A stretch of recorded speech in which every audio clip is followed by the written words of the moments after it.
It's funny, cause no one has ever actually said that everyone should be fat. That's not a thing. I don't know where they're reading that, but it's not in the text. Maybe it's cause they are starving their brains. LOL.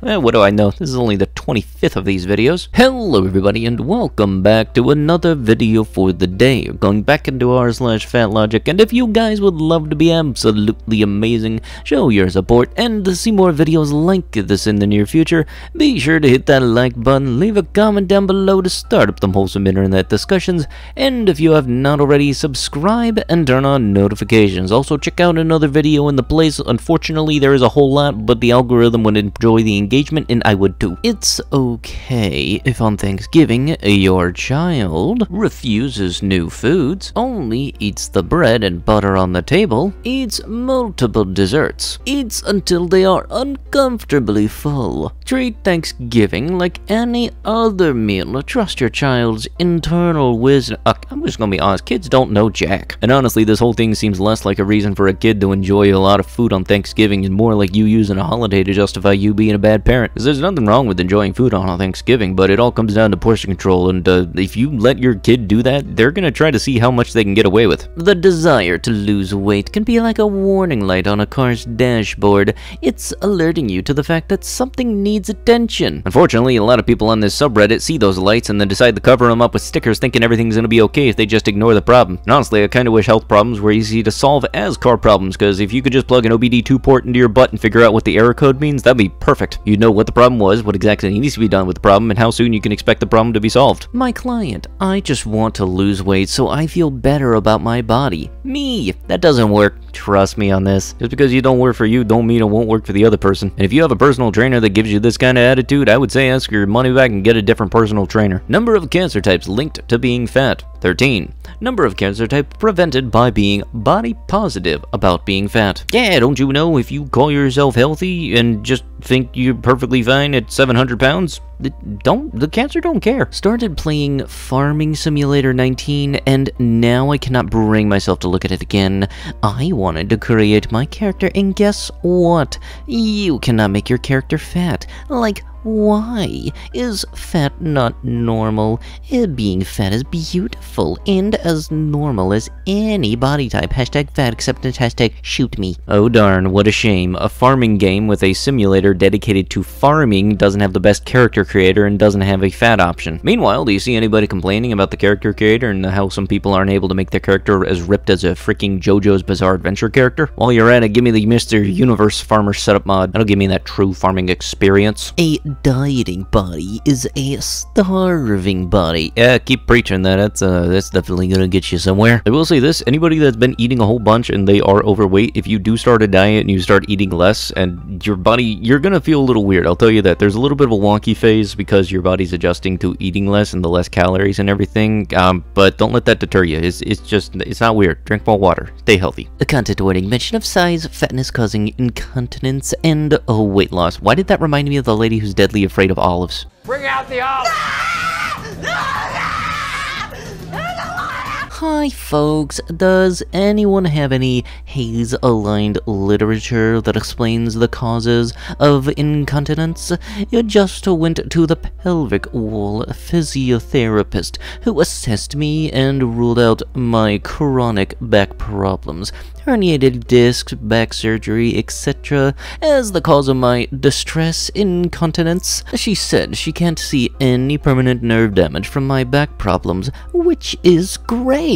However, when I asked her what could have caused this incontinence, she said it's because I've gained weight. I patiently asked her if all fat people have incontinence, and she said no, but it's a factor, whatever that means. Thankfully, she didn't dare to prescribe weight loss, and is taking my case seriously and working on exercise with me. But she got me genuinely thinking, does being fat contribute to incontinence? And if yes, How? She said something about pelvic wall muscles holding the weight of all of the organs, and that additional weight can put extra pressure on them. For context, I'm a large fat, a size 28, and most of my fatness is hips and thighs. Let's be really clear that if poorer people are fatter, it's not because they eat junk food, but because they don't have enough consistent access to food. Food insecurity leads to intermittent negative energy balance in the body, which leads to weight gain via changes in metabolic pathways and behavioral drives. And adiposity is often an adaptation of the body to stress, which poor people suffer in innumerable ways. A few things are more stressful for humans than not knowing whether or how the next meal is coming. Wait, but if you look back in history, wasn't it that if you were fat, you were considered rich? It's totally because of what you just said, and it's not the fact that a bag of Takis is $1 while a salad is $7. Nobody is saying losing weight and exercise is unhealthy, but rather that health is not as limited to diet and exercise as people have been taught, and this is coming from someone for whom exercise is objectively unhealthy. Aside from brittle bone disease, is there any type of disease that exercise is inherently bad for? Because the poster had listed brittle bone disease as one of the things that exercise could be bad for your health for, but I'm kind of curious as to see if there's other stuff. There's something so sick about thin people going to thrift stores and buying the limited amount of plus-size clothes available just to cut them up and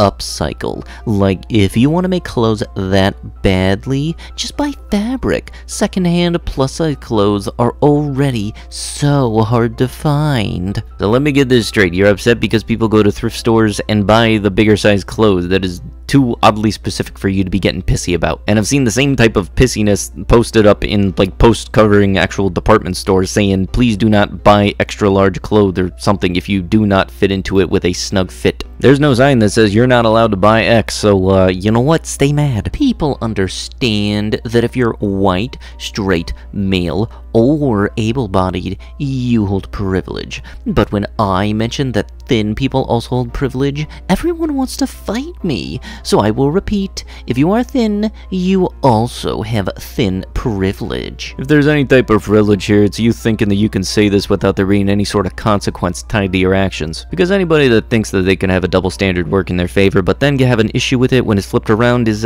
not right in the head. I was afraid of it. It happened. There was no explosion, just went on existing. For context, the administrator on the group had asked, are you secretly anxious for loving your fat body will mean you putting on weight? That's the internalized fat phobia talking. There's nothing wrong with gaining weight, especially when it is a side effect of a healthier mental state. It's better for you, your body, your mind, your whole being, to be happy and content and accepting of yourself and fatter than to be full of sadness and self-loathing and smaller. I have definitely gotten fatter as I have come to love and accept my fatness, and that's okay. Weight is a small portion of overall health and is largely genetically dictated, so I focus on other aspects of health and I am happier for it. I stopped shaming myself for my food choices and the weight went on. Yep, tried to accept myself, eat what I want and listen to my body, but weight came on.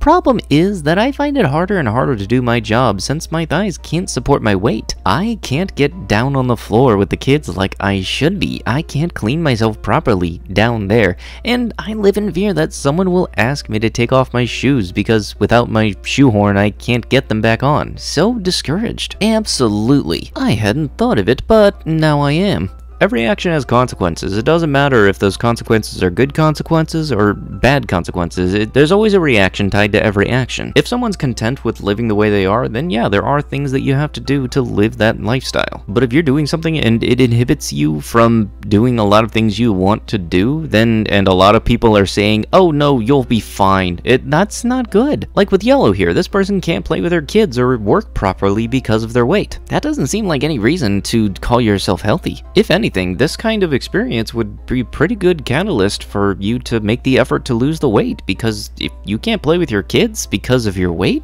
that's gotta be suck. Ditch the before and after photos. Every time a before photo is posted with negative comments about how a person hated their old body, someone who currently lives in a body that size or larger receives the message that their body isn't good enough and shouldn't be celebrated, and that's just cruel. Really? Because that's not how I see it. Anytime I've seen any of those videos, it's been a video where the before image is like 150 pounds heavier than what I'm currently at, and their end goal is definitely far lower than what I'm at right now. And it just kind of gives me the idea of like, hey, this person made this really long trek, which is a lot farther than what my current journey is. Maybe I got a shot at doing this. But with that, that is going to have to be it with the video. If you guys would love to be absolutely amazing, show your support, and to see more videos like this one in the near future, be sure to hit that like button, leave a comment down below to start up the wholesome internet discussions, and if you have not already, subscribe and turn on notifications. Also, check out another video or two. The algorithm would appreciate it, and I very much would too. I'll be sure to see you guys in the next one. Thank you so much for watching, and bye-bye.